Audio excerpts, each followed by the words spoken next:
ప్రజలాడండి, వందనాలు. బాగున్నారా? చాలా సంతోషం. ఏ విధంగా కలుసుకోవడానికి దేవుడు తన చక్కటి అవకాశాన్ని ఇచ్చాడు. అందుని బట్టి దేవునికి మహిమ కలుగును గాక. మీ ప్రార్థన వస్తే ఏదోన్నా సరే ఖచ్చితంగా తెలియచేయండి, కామెంట్ చేయండి. మీ ఖర్చుతో ఖచ్చితంగా ప్రార్థన చేస్తాను. మనము విశ్వాస యాత్ర అనే వాక్యాలు వింటున్నాం. మన విశ్వాసంలో మనం ఎలా ముందుకు కొనసాగాలి అనే వాక్యాలు అనుదినం వింటున్నాం. ఎక్కడి నుంచి ఈ విషయాలను చూస్తున్నాం అంటే, ఐగుప్తు నుంచి బానిసత్వం నుంచి విడిపించబడిన ఇశ్రాయేలు జనాంగము ఐగుప్తు నుంచి బయలుదేరి కానాను వరకు చేరుకోవడానికి 40 సంవత్సరాలు పట్టింది. అరణ్యంలో వారు ప్రయాణం చేశారు కాబట్టి దాన్ని అరణ్య యాత్ర అన్నారు. ఆ అరణ్య యాత్రలో వారు పడుతూ లేస్తూ దెబ్బలు తింటూ ముందుకు కొనసాగుతూ ఎలా అయితే ప్రయాణం చేశారో, మన ఈ జీవిత ప్రయాణంలో విశ్వాసులుగా వారు చేసిన ప్రయాణాన్ని జ్ఞాపకం చేసుకుంటూ మన జీవితంలో పడతాం లేస్తాం అండి, వాయన్నీ ఎలా పడాలి, ఎలా పడిపోతున్నాం, ఎందుకు ఎలా లెగాలి, ఎలా ముందుకు నడవాలి అనే విషయాల్ని ఆ యొక్క విషయాల నుంచి కాన్సెప్ట్ నుంచి తీసుకుని మనం వింటున్నాం. వారు ఐగుప్తు నుంచి బయలుదేరి కానాను వరకు ఎక్కడెక్కడ ఆగుతూ ఏమేం చేసుకుంటూ వెళ్ళారు అనే విషయాలు చాలా వింటూ ఉన్నాం. అందులో మనము సీనాయి పర్వతం గురించి వింటున్నాం. దాదాపు 2 మెసేజెస్ విన్నాం. ఎందుకంటే సీనాయి పర్వతం దగ్గర వారు దాదాపు 11 నెలలు ఉన్నారు కాబట్టి అందులో 40 రోజులు దేవుడు దేవుని యొక్క ధర్మశాస్త్రం మోషేకి ఇచ్చాడు. ఆ తర్వాత మోషే కొండ కిందకి వచ్చేసరికి ఇశ్రాయేలు జనాంగము భయంకరమైన దూడం చేసుకుని భయంకర పాపంలో పాల్గొన్నారు. అయితే ఆ తర్వాత నుంచి వారు చేసిన పనులేంటి, అక్కడ ఏం జరుగుతుంది అనేది ఈరోజు మనం చూడబోతున్నాం. అంటే ఐగుప్తు నుంచి వారు బయలుదేరినట్టు నుంచి రామ్సేస్ నుంచి బయలుదేరారు ఐగుప్తు నగరము. రామ్సేస్ నుంచి సుక్కోత్కి వచ్చారు. సుక్కోత్ నుంచి ఏతాంకి వచ్చారు. ఏతాం నుంచి వారు పీహహీరోత్కి వచ్చి పీహహీరోత్ నుంచి మారాకు వచ్చి మారా నుంచి వారు ఏలీముకి వచ్చి ఏలీము నుంచి సీనారణ్యానికి వచ్చి సీనో అరణ్యము నుండి వారు రెఫేదేముకి వచ్చి రెఫేదేము నుండి సీనాయి పర్వతము సీనాయి అరణ్యంలోని సీనాయి పర్వతం దగ్గరకు వచ్చి ఆగారు. సీనాయి అనగా ముళ్ళ పొద లేకపోతే కంచె పొద అని అర్థం. ఈ రోజుకి అది ఉందా అంటే ఎస్, తప్పకుండా ఉంది. ఆ ప్రాంతమును ఈరోజు జబుల్ ముసాగా అని పిలుస్తున్నారు. సెయింట్ క్యాథరిన్ అనే ఒక పెద్ద ఆశ్రమం అక్కడ ఉంది. ఇప్పటికీ గొప్ప టూరిస్ట్ ప్లేస్గా ఈజిప్ట్ ప్రాంతంలో సీనాయి ద్వీపకల్పంలో అది ఉంది. అయితే అక్కడికి వెళ్ళినప్పుడు వారి శారీరక పరిస్థితి అన్నీ బాగున్నాయి. శారీరకంగా అంతా బాగుంది, వాళ్ళకి తిండి ఉంది, ఆహారం ఉంది, అన్నీ ఉన్నాయి. మానసికంగా వాళ్ళు ఈ 40 రోజులు మోషే కనబడకపోయేసరికి పిచ్చి పిచ్చిగా చేశారు. ఆ తర్వాత సీనాయి కొండ దగ్గర వారి ఆత్మీయ పరిస్థితి ఎలా ఉందంటే, దేవుడు లేవీని లేపి 3000 మంది చనిపోయారు. ఆ దూడ దగ్గర, ఆ బంగారు దూడని దగ్గర 3000 మంది చచ్చిపోయారు. ఆ దెబ్బకు మొత్తానికి భయం వచ్చింది. దేవుని అంటే భయంతో ఉన్నారు దేవుని పట్ల. అయితే వారు ఒకటి కోరుకున్నారు ఆ సీనాయి కొండ దగ్గర. ఏమనుకున్నారంటే, మా ముందర నడవడానికి ఒక దేవత కావాలి. సరే, అలా కోరుకుని దేవుడిని నెరవేర్దాం అనుకుని తనే వారితో ఉండాలనుకున్నాడు. అదే ప్రత్యక్ష గుడారం. ఈరోజు మనము ప్రత్యక్ష గుడారం గురించి వినబోతున్నాం.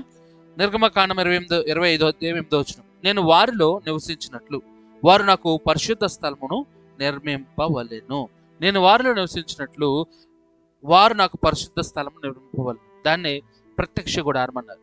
దాదాపు మోషే కొండ మీద దిగొచ్చిన తర్వాత ప్యాస్లేను లేమియల్ వారిని నిలబెట్టి వారి కింద కొన్ని పని వారిని ఏర్పరిచి ప్రత్యక్ష గుడారం దేవుడు చెప్పిన ప్రణాళిక ప్రకారం దాన్ని నిర్మించాడు. ప్రత్యక్ష గుడారాన్ని మిస్కాన్ అన్నారు. అంటే నివాస స్థలం. ఎవరి నివాస స్థలం అనగా దేవుని నివాస స్థలం. ప్రత్యక్ష గుడారం ఎప్పుడు నిర్మించారంటే 2వ సంవత్సరమున మొదటి నెలలో మొదటి దినమందు మధురము నిలవబెట్టబడెను. అంటే దాదాపు 60 రోజులు పట్టింది ఇక్కడ రావడానికి సీనాయి దగ్గరికి. అక్కడ 40 రోజులు మోషే కొండ మీద ఉన్నాడు. తర్వాత మరల కొండ మీదకి వెళ్ళి కింద దిగి వచ్చిన తర్వాత మోషే ఈ యొక్క 2వ సంవత్సరం మొదటి నెల అంటే నెక్స్ట్ ఇయర్ బయలుదేరిన రామ్సేస్ నుంచి అంటే ఐగుప్తు నుంచి బయలుదేరిన నెక్స్ట్ ఇయర్ ఫస్ట్ ఇయర్ మొదటి రోజు అంటే నూతన సంవత్సరం నూతన సంవత్సరం మొదటి రోజున ఈ మందిరము నిలవబట్ట ప్రత్యక్ష గుడారం పూర్తిగా కంప్లీట్ చేయబడింది. అక్కడ వారి మానసిక ఆత్మీయ పరిస్థితులు మనం గమనిస్తే బాగానే ఉంది. అంటే మందిరం కడుతున్నారు కదా, దేవుని కొరకే కదా, ఇక్కడ సనుగులు లేవు, గొనుగులు లేవు. ఇప్పుడు ప్రత్యక్ష గుడారం ఉందా అంటే ఇప్పుడైతే ప్రత్యక్ష గుడారం లేదు. నువ్వే ప్రత్యక్ష గుడారంగా పిలిచాడు క్రీస్తు. మీరే దేవుని ఆలయమై ఉన్నారన్నాడు దేవుడు. కాబట్టి ఈ రోజున ఈ ప్రత్యక్ష గుడారం నుంచి మనం ఏం తెలుసుకోబోతున్నాం? ఇక్కడ దాదాపు 11 నెలలు వాళ్ళు ఉన్నట్టు మనం చూస్తున్నాం. 11 నెలల్లో దాదాపు ఈ 9 నెలల్లో దాదాపు వాళ్ళు ప్రత్యక్ష గుడారాన్ని నిర్మిస్తూ ఉన్నారు. అయితే దేవుడు ఎందుకు వారికి ప్రత్యక్ష గుడారాన్ని ఇచ్చాడు అంటే దేవుడు వారితో నివసించాలనుకుంటున్నాడు కాబట్టి, దేవుడు వారితో ఉండాలనుకుంటున్నాడు కాబట్టి ప్రత్యక్ష గుడారాన్ని దేవుడు వారికి ఇచ్చాడు. ప్రత్యక్ష గుడారము ఇశ్రాయేలు ప్రజలకు దేవుడు ఎందుకు ఇచ్చాడంటే దేవుడు వారితో నివసించాలని కుంటున్నాడు కాబట్టి. నిర్గమకాండం 25 అధ్యాయం 8వ వచనంలో, నేను వారిలో నివసించినట్లు వారు నాకు పరిశుద్ధ స్థలమును నిర్మింపవలను. నేను వారితో నివసించాలి అంటే దేవుడు అంటున్నాడు నేను వారిలో నివసించినట్లుగా, అంటే వారితో పాటే ఉంటారన్నాడు దేవుడు. నేను వారితోనే ఉంటాను. ఇంకా అంటే వారికి ఇస్తే దేవుడు ఆకాశంలో ఆ యొక్క మేఘాన్ని తీసుకొచ్చాడు. రాత్రి దీపస్తంభంగా, పగల మేఘస్తంభంగా ఉంటుంది. మన్నా కురుస్తుంది, ఆహారం వస్తుంది, నీళ్ళు వస్తున్నాయి. అయినప్పటికీ వీళ్ళకి ఇంకా సరిపోవట్లేదు దేవుడి గురించి. అందుకే ఆయన అన్నాడు నేను వారితోనే ఉంటా, వారిలోనే నివసిస్తా, కాబట్టి నాకు పరిశుద్ధ స్థలమును దేవుడు నిర్మించమన్నాడు. దేవుడు దూరంగా ఏం లేడండి, వారికి దగ్గరగా ఉండాలనుకుంటున్నాడు. మత్తయి సువార్త 1:23లో ఇమ్మానుయేలు అని పేరునకు భాషాంతరమును దేవుడు మనకు తోడని అర్థము.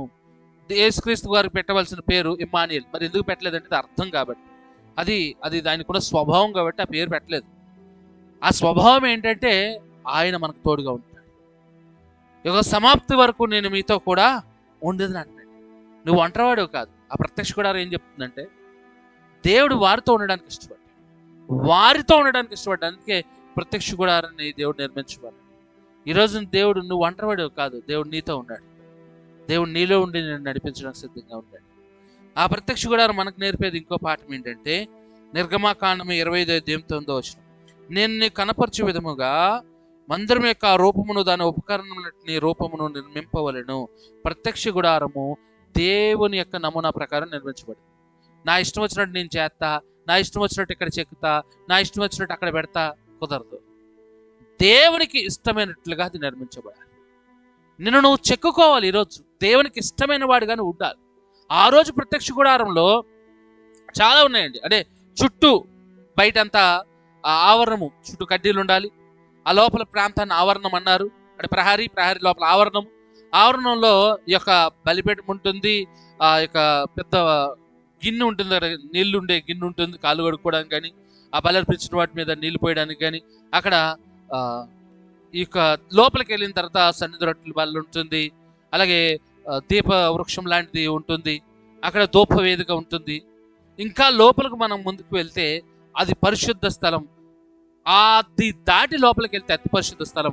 ఈ రెండింటిని వేరు చేయడానికి ఒక పెద్ద అడ్డుతెర ఉంటుంది. ఆ అడ్డుతెర నుంచి లోపలికి వెళ్తే అతి పరిశుద్ధ స్థానం. అక్కడ నిబంధన మందసం ఉంటుంది. ఆ నిబంధన మందసం మీద 2 కెరూబులు ఉంటాయి. ఆ నిబంధన మందసం లోపల అహరోను చిగురించిన కర్ర, ధర్మశాస్త్రం 2 పలకలు, అలాగే ఆ యొక్క మన్నా, గిన్నెలో ఉన్న మన్నా ఉంటుంది. ఇదంతా నిబంధన దేవుడిచ్చిన రూపకల్పన ప్రకారం ఎక్కడ ఏది ఉండాలి, ఎక్కడ ఏ నూలు పోగు వాడాలి, అందులోకి ఎవరు వెళ్ళాలి, ఎలా వెళ్ళాలి, ఒక ప్రణాళిక ఇచ్చాడు. ఒక నమూనాని తీసుకొచ్చాడు. ఆయన ఇష్ట ప్రకారం అది నిర్మించమన్నాడు.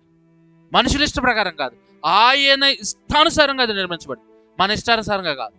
అయితే ఆ ప్రత్యక్ష గుడారంలోకి దేవుడు వస్తా అన్నాడు.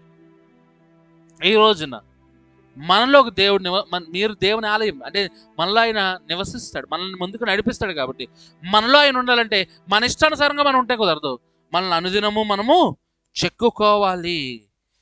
యోహాను 14:15లో మీరు నన్ను ప్రేమించినట్ల నా ఆజ్ఞలను గైకొందురు. కాబట్టి ఆ ఆజ్ఞల ప్రకారం మనం బతికితే, మనం చెక్కుంటే దేవుడు మనలో నివసిస్తాడు. 3వ విషయం చూద్దాం. ప్రత్యక్ష గుడారము నిర్మాణం దేవుని దగ్గరకు వచ్చే మార్గం. ప్రత్యక్ష గుడారం ఎప్పుడైనా సరే దేవుని దగ్గరకు మనం వెళ్ళే మార్గం. నిర్గమకాండం 26:33లో గమనిద్దాం. ఆ అడ్డుతెరను ఆ కొలకొల క్రింద తగిలించి సాక్ష్య మందసము అడ్డుతెర లోపలికి తేవలను.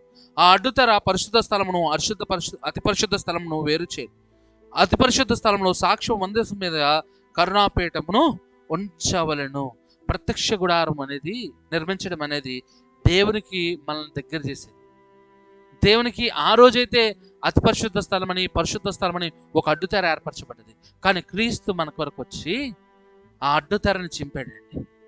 క్రీస్తు శిలువ మరణం వెంటనే భూకంపం కలిగినప్పుడు ఆ తెర పైనుండి కిందకి చెనిగెను అని రాయబడింది. అంటే దేవుని సన్నిధి అంతా వ్యాపించేసింది. ప్రత్యక్ష గుడారం ఆ రోజు, ఈ రోజైతే దేవుడు నీకు దగ్గరగా వచ్చాడు. నువ్వు చాలా మందికి ఆవరణంలో కూడా నో ఎంట్రీ, ప్రత్యక్ష గుడారంలో ఆవరణలో లేవీలే, అందులో కూడా ఎవడో ఒకడు తన తన కాల పరిమితిని బట్టి ఒక్క యాజకుడికి మాత్రమే ఆ యొక్క ప్రతిరోజు ఆ ప్రత్యక్ష గుడారంలోకి వెళ్ళి సన్నిధి రొట్టె బల్లలు మార్చడానికి కానీ, ధూపవేదిక మీద బలి సంబంధించినవి చేయడానికి కానీ రోజుకు ఒక్కరికి మాత్రమే అవకాశం. కానీ అది కూడా ఒక్కడికే. ఏది? పరిశుద్ధ స్థలానికి. అతి పరిశుద్ధ స్థలానికి వెళ్ళాలంటే సంవత్సరానికి ఒక్కసారి ఒక్క యాజకుడు మాత్రమే వెళ్ళాలి. అది కూడా చెడబడైతే చచ్చుకుంటాడు. అలాంటి పరిస్థితి నుంచి దేవుడు ఈరోజు నువ్వు ఎప్పుడు పిలిచిన పలికితే స్థితికి దేవుడు తీసుకొచ్చు. ప్రత్యక్ష గుడారం ఆ రోజు అన్ని లిమిట్స్తో ఉంటే ఈరోజు ఏ లిమిట్స్ లేకుండా దేవుడు మనకి ఆ ప్రత్యక్ష గుడార అనుభవంగా నిన్నుంచాడు. దేవుడు అందులో దీపస్తంభము, రొట్టెల వల్ల ఎన్ని విషయాలు కూడా అవి నీకు ఆపాదిస్తూ ఉన్నాయి, మనకి ఆపాదిస్తూ ఉన్నాయి. ఆ రోజున్న ప్రత్యక్ష గుడారంలో చాలా రూల్స్ అండ్ రెగ్యులేషన్స్, కానీ ఈరోజు నీకు దేవుడు చాలా రూల్స్ అండ్ రెగ్యులేషన్స్ నిన్ను మలుచుకోమన్నాడు. దేవుడు నిన్ను చెక్కుకోమన్నాడు. అలా ఒక పద్ధతిగా ఉండమన్నాడు దేవుడు. ఇక 4వ విషయము, దేవుని మహిమ గుడారాన్ని నింపింది. ప్రత్యక్ష గుడారాన్ని దేవుని మహిమ చేత నింపాడు ఆయన. నిర్గమకాండం 40:34-35 వచనాలు. అప్పుడు మేఘము ప్రత్యక్ష గుడారంను కమ్మగా యెహోవా తేజస్సు మందిరమును నింపాను. గొప్ప వెలుగు వచ్చేసిందండి. ఆ మందిరం నిలబెట్టిన రోజు అంట అంటే వాళ్ళు ఐగుప్తు నుంచి బయలుదేరిన మొదటి సంవత్సరంలో మొదటి రోజు అంటే నెక్స్ట్ న్యూ ఇయర్కి మొత్తము మందిరం నిలబెట్టిన మహిమ దిగొచ్చేసింది. గొప్ప వెలుగు. ఆ వెలుగును చూసి మోషే కూడా లోపలికి వెళ్ళలేకపోయి భయపడ్డారు జనాలు. అంటే ఆ ప్రత్యక్ష గుడారము మహిమతో నింపబడింది. ప్రజలు నిలబడిపోయారు. అంత గొప్ప సన్నిధి దిగి వచ్చింది. అయితే ఈ ప్రత్యక్ష గుడారం వారికి ఎందుకు ఇవ్వబడింది అంటే వారు అడిగారు కదా, మా ముందు నడుచుటకు. దేవుడు వారి ముందు నడవడానికి కాదు, మధ్యలో ఉండి వారిని నడిపించడానికి ఆ ప్రత్యక్ష గుడారాన్ని వారికి ఇచ్చాడు. దేవుడు సన్నిధికి, ప్రయాణానికి మార్గదర్శకము. నిర్గమకాండం 40:36-37 వచనాలు. మేఘం మందిరం మీద నుండి పైకి వెళ్ళినప్పుడెల్లను ఇశ్రాయేలు ప్రయాణమైపోయి, ఇదే వారు ప్రయాణ పద్ధతి. ఆ మేఘం పైకి వెళ్ళిన ఎడల అది వెళ్ళి దినం వరకు వారు ప్రయాణము చేయకుండాది. మేఘం అండి, ఆ రోజు దిగొచ్చిన మేఘము, ఆ మేఘం అక్కడే ఉంటుందంట. ఆ మేఘం ఒకవేళ ఆ మందిరం మీద ఉంటే వారు ఆగిపోవాలి. ఆ మందిరం నుంచి మేఘం పైకి వెళ్తే వీరు నడవాలి, వీరి ముందుకు కొనసాగాలి. ఆ విధంగా దేవుడు వారు మొత్తం ప్లానింగ్ మార్చేసాడు. మేఘం ఉందంటే ఆగిపోవాలి, మేఘం లేచి పైకి ఎగిలిందంటే వీరు ఏం చేయాలి? ప్రయాణం కొనసాగించాలి. ఈ యొక్క నిబంధన ప్రత్యక్ష గుడారమే వీరిని ముందుకు కొనసాగిస్తుంది. ఆ ప్రత్యక్ష గుడారం కూడా ఎలా ఉందంటే చాలా అద్భుతంగా ఉందండి. అంటే అక్కడి నుంచే మనకు సిలువను కనబడతాం. అంటే ముందు 2 గోత్రములు, యువతల పక్కన ఇంకో 2-3 గోత్రాలు, ఇటు 2 గోత్రాలు, ముందు 3 గోత్రాలు, వెనకాల మిగిలిన గోత్రాలు. అంటే మొత్తం సిలువాకారంలో ఉంటే మధ్యలో ఈ యొక్క ప్రత్యక్ష గుడారం ఉండేది. అంటే సిలువాకారంలో ఉండేది ఇశ్రాయేలు జనాంగం అంతా. అలా ఉండేవాళ్ళు. ఎటు పడితే అటు, ఇటు అటు కాదు. ముందు ఇటుపక్క వెనక మొత్తం ఒక సిలువాకారంలోనే ముందుకి వెళ్తూ ఉండేవాళ్ళు. దేవుడు అలా ఉండేవాడు వాళ్ళ మధ్య. ఇశ్రాయేలు జనాంగాన్ని ఒక ప్రణాళిక ఇచ్చి దేవుడు ముందుకు నడిపించాడు. అందులో ఉన్న ప్రతి వస్తువు కూడా యేసుకే సాదృశ్యం. బలిపీఠం కానీ, దీపస్తంభం కానీ, సన్నిధి రొట్టె బల్ల కానీ, అడ్డు తెర కానీ, నిబంధన మందసం కానీ, అన్నీ కూడా బలిపీఠం కానీ అన్నీ దేవునికి, యేసుక్రీస్తుకి సాదృశ్యం. అయితే ఈ రోజున ఆ ప్రత్యక్ష గుడారము నీవే అంటున్నాడు. నేను నీలో నివసించున్నాను, మీరు నా ఆలయమై ఉన్నారు. కాబట్టి ఆ ప్రత్యక్ష గుడారానికి ఎన్నో రూల్స్ రెగ్యులేషన్స్ ఉన్నాయి. ఈరోజు నీకు ఎలాంటి రూల్స్ అండ్ రెగ్యులేషన్స్ లేకపోయినా పరిశుద్ధ గ్రంథం అనేది ఉంది. దాని చేత నేను చెక్కుకుంటే దేవుడు నీతో మాట్లాడతాడు. దేవుడు నీలో ఉండి నిన్ను, నీ కుటుంబాన్ని ముందుకు నడిపిస్తాడు. అలా నడిపించబడదామంటే క్రీస్తు మనలో ఉండేటట్లుగా మన జీవితాన్ని మలుచుకుందాం. ఈ వాక్యం దేవుడు మనకులో ఫలింపజేయను గాక. ఆమేన్. కాబట్టి మీకు ఈ వీడియో నచ్చినట్లయితే షేర్ చేయండి. ఖచ్చితంగా మీ ప్రార్థన అవస్థలు మాకు తెలియచేయండి. తప్పకుండా మీ కొరకు మేము ప్రార్థన చేస్తాం. వందనాలండి.